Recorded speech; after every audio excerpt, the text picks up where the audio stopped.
نحمده ونصلي على رسوله الكريم أما بعد أعوذ بالله من الشيطان الرجيم بسم الله الرحمن الرحيم وأوحينا إلى موسى أن أرضعيه فإذا خفت عليه فألقيه في اليم ولا تخافي ولا تحزني إنا رادوه إليك وجاعلوه من المرسلين صدق اللہ العظیم۔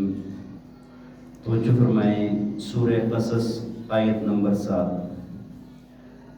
اللہ تعالیٰ فرماتے ہیں وَأَوْحَيْنَا إِلَىٰ أُمِّ مُوسَىٰ أَنْ أَرْضِعِيهِ، فرمایا کہ ہم نے وحی کی موسیٰ علیہ السلام کی ماں کی طرف، ان کی والدہ کی طرف، أَنْ أَرْضِعِيهِ کہ آپ ان کو دودھ پلاتی رہیں۔ فَإِذَا خِفْتِ عَلَيْهِ جب آپ کو اس پر خوف ہو، فَأَلْقِيهِ فِي الْيَمِّ فرمایا کہ پھر آپ اس کو ڈال دیں دریا کے اندر، وَلَا تَخَافِي وَلَا تَحْزَنِي فرمایا کہ آپ خوف بھی نہ کھائیں اور غمگین بھی نہ ہوں۔ إِنَّا رَادُّوهُ إِلَيْكَ فرمایا بے شک ہم اس کو آپ کی طرف واپس لوٹائیں گے، وَجَاعِلُوهُ مِنَ الْمُرْسَلِينَ اور فرمایا کہ اس کو ہم بنائیں گے اپنے بھیجے ہوئے رسولوں میں سے۔ دیکھیں جی گزشتہ آیات کے اندر اللہ رب ذوالجلال نے قرآن کی حقانیت کے بیان کے بعد موسیٰ علیہ السلام کا واقعہ بیان کرنا شروع کیا اور فرعون کی بات فرمائی۔ فرمایا کہ ہم آپ پر موسیٰ علیہ السلام اور فرعون کی جو بات ہے، جو واقعہ ہے، اس کو حق اور سچ کے ساتھ بیان کرتے ہیں۔ اور آگے فرمایا کہ فرعون نے لوگوں کو دو گروہوں میں تقسیم کیا ہوا تھا، ایک کو کمزور رکھا ہوا تھا اور ایک کو ساری کی ساری مراد حاصل تھی۔ بنی اسرائیل والوں کو دبا کے رکھا ہوا تھا، ان پر ظلم زیادتی تھی۔ اللہ تعالیٰ نے آگے فرمایا کہ ہم نے یہ چاہا کہ جن لوگوں کو ان نے کمزور بنایا ہوا ہے نا، ان کو غلبہ دیں، ان کو زمین کے اندر ہم وارث بنائیں، ان کو خلافت عطا فرمائیں۔ تو اس کی اللہ تعالیٰ نے گزشتہ آیات کے اندر بیان فرمایا۔ اب یہ جو آج کی آیات ہے نا، یہاں سے موسیٰ علیہ السلام کا واقعے کی ولادت والا جو واقعہ ہے نا، وہ شروع ہو رہا ہے۔ میں نے آپ کو عرض کیا تھا کہ سورہ شعراء میں اللہ تعالیٰ نے نبوت کے بعد والے واقعات کو بیان فرمایا ہے۔ نبی ملنے کے بعد جو انہوں نے تبلیغ فرمائی ہے وہ بات بیان ہوئی ہے، اور یہاں پر قبل از نبوت کے واقعے کا بیان ہے۔ سورہ قصص کے اندر نبوت سے پہلے کا بیان زیادہ ہے، نبوت ملنے سے پہلے بچپن کے حالات اور اس بات کا بیان ہے۔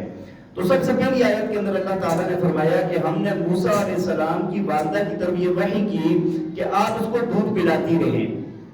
آپ کو میں بتا چکا ہوں کہ جب فرعون کو اس بات کا پتہ چلا کہ بنی اسرائیل میں سے کوئی بندہ میری سلطنت کو ختم کرے گا، جب اس نے خواب دیکھا تھا کہ شام فلسطین کی طرف ایک آگ آ رہی ہے، اور اس نے جب اس خواب کی تعبیر پوچھی تو نجومیوں نے یہ بتایا کہ یہ کیا ہوگا، آپ کی سلطنت کو ختم کرے گا وہاں کا بندہ کوئی۔ تو اس نے پھر بچوں کو ذبح کرنا شروع کیا جو بنی اسرائیل کے بچے تھے، اور میں نے آپ کو عرض کی کہ 90,000 بچے اس نے، جو نئے پیدا ہونے والے بچے ہیں، 90,000 بچے ذبح کیے ہیں اس نے۔ اب اسی دوران موسیٰ علیہ السلام کی ولادت ہوتی ہے۔ اب ان کی ماں بڑی ڈری ہوئی، بڑی خوفزدہ ہے کہ یا اللہ اس کو مار دے گا فرعون۔ تو اللہ تعالیٰ نے ان کی طرف وحی نازل فرمائی کہ آپ اس کو دودھ پلاتی رہیں، اور فرمایا کہ 3 ماہ تک نا وہ ان کو ایسے ہی چھپا کے دودھ پلاتی رہی۔ اس کے بعد فرمایا کہ جب آپ کو خوف ہونا تو پھر آپ نے کیا کرنا ہے، اس کو دریا میں ڈال دینا ہے، ایک صندوق میں بند کیا، دریا میں ڈال دینا۔ فرمایا کہ پھر ہم نے اس کو آپ کی طرف واپس لوٹانا بھی ہے اور پیغمبر بنا کر لوٹانا ہے۔ بات سمجھ آ رہی ہے کہ نہیں؟ اب یہاں پر ایک چھوٹی سی بات ہے کہ اللہ تعالیٰ نے موسیٰ علیہ السلام کی والدہ کی طرف وحی فرمائی، اللہ تعالیٰ نے یہ الفاظ فرمائے ہیں۔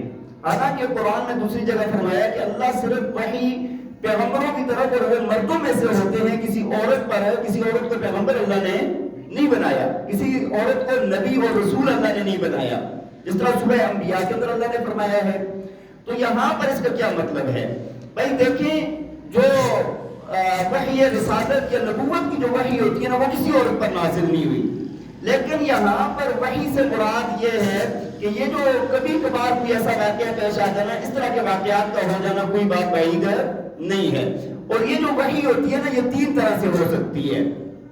ایک تو یہ ہے کہ انسان کوئی خواب دیکھے اور خواب کے ذریعے اس کو کسی بات کا علم ہو جائے اللہ تعالیٰ کی طرف سے، اور دوسرا یہ ہے کہ اللہ اس کے دل میں ویسے بات ڈال دے، ویسے ہی بات ڈال دے جس طرح اللہ تعالیٰ نے سورہ نحل میں فرمایا نا کہ ہم نے شہد کی مکھیوں کی طرف یہ وحی کی ہے، جو یہ پھولوں سے رس چوستی ہیں اور آخر اس سے شہد نکلتا ہے.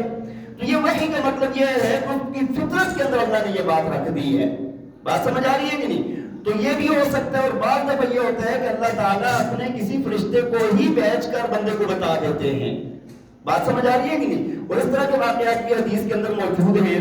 جس طرح وہ مشہور واقعہ ہے 3 بندوں والا کہ اللہ تعالیٰ نے ان کو آزمائش میں ڈالا. جب ایک بندہ اندھا تھا، ایک برس کی بیماری میں، اور تیسرا جو تھا وہ گنجا تھا.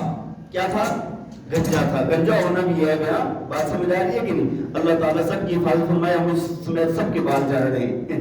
تو 3 بندے تھے، ایک گنجا تھا، ایک برس کی بیماری میں تھا، اور ایک کیا تھا، اس کے بال گر رہے تھے. تو اللہ تعالیٰ نے تینوں کی طرف فرشتہ بھیجا، اور فرشتے نے آ کر ان سے پوچھا، کہا جی بڑے حالات خراب ہیں. ایک نے کہا آنکھیں مل جائیں اور مال دولت مل جائے. دوسرے نے کہا جی یہ کھجلی، یہ خارش، یہ جسم ٹھیک ہو جائے، جلد ٹھیک ہو جائے، مال مل جائے. تیسرے نے بھی یہی کہا کہ مال مل جائے اور میرے سر کے بال آ جائیں. میری یہی تمنا ہے. اللہ کی طرف سے ایسے ہوا کہ ایک کو اونٹ ملا، ایک کو گائے ملی، ایک کو بکری ملی. ہاں، اللہ کے فرشتوں نے ان کو دی، اور اس کے اندر اللہ نے ایسا اضافہ کیا کہ وہ بہت مالدار ہو گئے. ہاں، ریبر بن گئے. اور اللہ نے اندھے کو آنکھیں دے دی، جو جس کے بال نہیں تھے اس کو بال دے دیے، اور جس کی جلد خراب تھی، ہاں برس کی بیماری تھی، اس کو اللہ تعالیٰ نے اس سے نجات عطا فرما دی.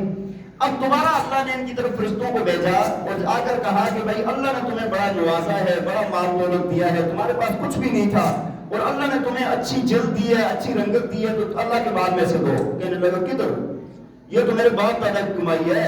ہاں، میرے باپ دادا بڑے مالدار تھے، میرا کوئی ایسی نہیں ہے، ہم تو بڑے مالدار لوگ ہیں، اور میرے پاس دینے کے لیے کچھ نہیں ہے.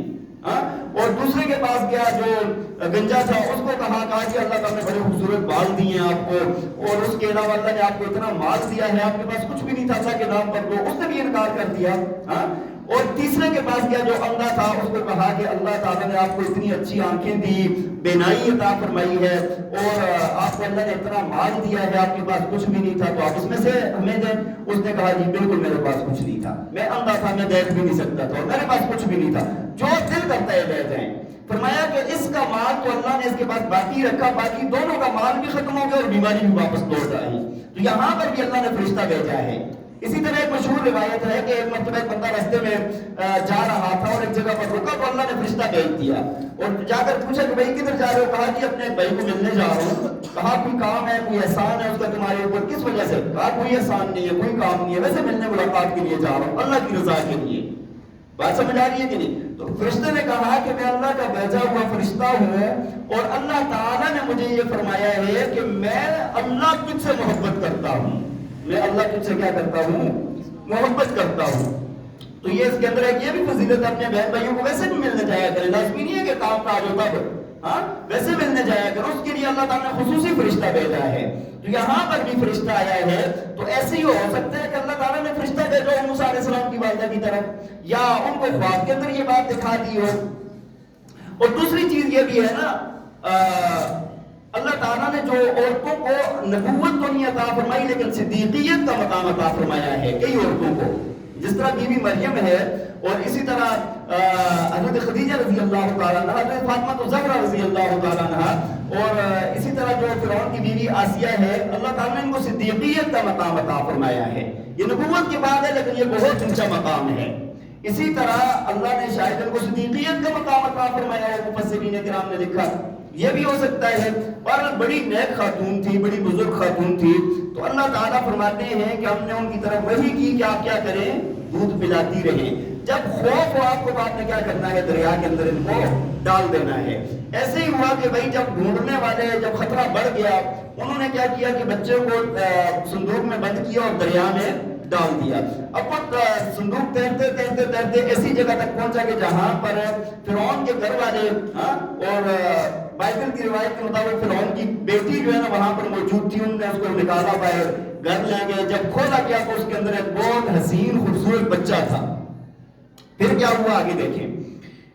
فرمایا کہ فَالْتَقَطَهُ آلُ فِرْعَوْنَ، فرمایا کہ پھر اس کو اٹھا لیا فرعون کے گھر والوں نے، لِيَكُونَ لَهُمْ عَدُوًّا وَحَزَنًا، فرمایا کہ تاکہ وہ ان کے لیے دشمن بن جائے اور ان کے غم کا ذریعہ بن جائے. آگے کے اعتبار سے یہ کیا بنے گا؟ وہ بات سمجھ آئیے کہ نہیں؟ موسیٰ علیہ السلام کو تو بھی محبت سے اٹھایا ہے، لیکن آگے جا کر یہ ان کی سلطنت کو بھی ختم کرے گا اور ان کو بڑا غمگین بھی کرے گا. بات سمجھ آ رہی ہے کہ نہیں؟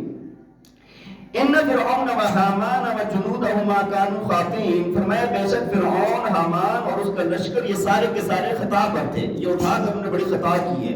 بات سمجھ آ رہی ہے کہ نہیں؟ یہ ان کی بڑی خطا ہے، بڑی غلطی ہے. وقالت امرأة فرعون قرۃ عین لی ولک. اچھا اب یہ ہوا نا، جب یہ بچہ آ گیا، اس کو اٹھا لیا، بڑا بڑا خوبصورت بچہ ہے، تو اب فرعون نے اس کو ذبح کرنا چاہا کہ بھائی کسی نے ہمارے ڈر سے کیا کر دیا، بچہ دریا میں ڈال دیا بچانے کے لیے، تو اس کو ذبح کرتے ہیں. تو فرعون کی بیوی جو آسیہ تھی، بڑی مومنہ، بڑی بزرگ، اور جنت میں نبی پاک صلی اللہ علیہ وسلم کی زوجہ ہوں گی، تو اس نے کہا کہ نہیں، بڑا پیارا بچہ ہے، اس کو مارتے نہیں ہیں، یہ میری آنکھوں کی ٹھنڈک ہوگا اور تیری بھی آنکھوں کی ٹھنڈک ہوگا، ہم اس کو پالتے ہیں. فرعون کہنے لگا تیری آنکھوں کی تو ٹھنڈک ہو سکتا ہے، میری آنکھوں کی ٹھنڈک نہیں ہو سکتا. فرعون بڑا تیز تھا، کہتا ہے میری آنکھوں کی ٹھنڈک نہیں ہو سکتا. تو وہ قتل کرنے کا جب اس نے سوچا تو انہوں نے کہا لا تقتلوہ، آپ اس کو قتل نہ کریں، عسیٰ ان ینفعنا او نتخذہ ولدا، قریب ہے کہ یہ ہمیں فائدہ دے یا ہم اس کو اپنا بیٹا بنا لیں. وہم لا یشعرون، اللہ فرماتے ہیں کہ اور ان کو اس بات کی کوئی خبر نہیں تھی کہ آگے ہونا کیا ہے. بات سمجھ آ رہی ہے کہ نہیں؟ بہرحال حضرت آسیہ جو تھی ان کی سفارش پر فرعون نے چھوڑ دیا. جب ایسے ہوا تو آگے ادھر سے موسیٰ علیہ السلام کی والدہ جنہوں نے بچے کو ڈالا تھا، اور اللہ نے ان کو تسلی بھی دی کہ واپس لوٹ کر آئے گا، سب کچھ ہوگا، لیکن ایک فطرت ہوتی ہے انسان کی اولاد کے لیے، وہ جو غم دکھ وہ چیز تو ادھر ادھر نہیں ہو سکتی نا. بات سمجھ آ رہی ہے کہ نہیں؟ اولاد کے لیے نا والدین کی ایک الگ ہی اللہ تعالیٰ نے ایک فیلنگ اور ایک وہ چیز بنائی ہے. اب دیکھیں بعض دفعہ اگر بچہ تھوڑا سا بیمار ہو جائے نا، والدین بڑے غمگین ہو جاتے ہیں، آپ کی طرف مر نہ جائے، نزلہ بھی لگ جائے نا، یار اس کو یہ نہ ہو جائے، اس کو یہ، لوگوں کے بچے بیمار ہو جائے نا، بندہ کہ کچھ نہیں ہے، چھوٹی سی بیماری ہے، ٹھیک ہو جائے گا. جب اپنا ہوتا ہے نا تو پھر بندہ بڑا پریشان ہوتا ہے کہ یار پتہ نہیں یہ نہ ہو جائے، اوے اس کو تو الٹیاں لگ رہی، اس کا پانی نہ ختم ہو جائے، اس کو موشن لگے تو اس کو یہ نہ ہو جائے، اس کو نزلہ لگے تو اس کو یہ نہ ہو جائے. ایسے ہوتا ہے نا، 50 باتیں انسان کے ذہن میں گھومتی ہیں. اب یہاں پر پتہ ہوتا ہے انسان کو یار ہلکا سا بخار ہے، ٹھیک ہو جائے گا، لیکن ایک والدین کو اللہ نے جو محبت عطا فرمائی ہے نا، اسی محبت کا یہ تقاضا ہے. اب یہاں پر نا اللہ نے تسلی بھی دی ہوئی تھی، لیکن اس کے باوجود فرمایا وَأَصْبَحَ فُؤَادُ أُمِّ مُوسَىٰ فَارِغًا، فرمایا کہ اور موسیٰ علیہ السلام کی والدہ نے جب صبح کی نا تو ان کا دل خالی ہو چکا تھا، ناقابل برداشت حالت کو کہا جاتا ہے، دل بالکل باہر آ رہا تھا. بات سمجھ آ رہی ہے کہ نہیں؟ مطلب وہ بہت مشکل حالات تھے ان پر. اور آگے اللہ نے فرمایا ان کادت لتبدی بہ لولا اربتنا علی قلبها لتکون من المؤمنین، فرمایا کہ قریب تھا کہ وہ اس راز کو فاش کر دیں، قریب تھا کہ وہ اپنی برداشت سے جا کر کہہ دیں کہ یہ میرا اپنا بچہ ہے، اس کو کچھ نہ کہیں یا کچھ بھی اس طرح کی بات ہے. اللہ فرماتے ہیں لولا اربتنا علی قلبها، اگر ہم ان کے دل کو باندھ نہ دیتے، یعنی ہم ان کے دل کو مضبوط نہ کرتے نا، تو قریب تھا کہ وہ اس راز کو فاش کر دیتی. فرمایا لتکون من المؤمنین، فرمایا تاکہ وہ کس میں سے ہو جائیں؟ مومنین میں سے. ان کی والدہ مومنین میں سے تھی. تو بہرحال یہ ابتدائی واقعہ ہے، پھر اس کے بعد کا واقعہ انشاءاللہ اگلی آیات میں آ رہا ہے. اللہ تعالی ہمیں عمل کرنے کی توفیق عطا فرمائے. وآخر دعوانا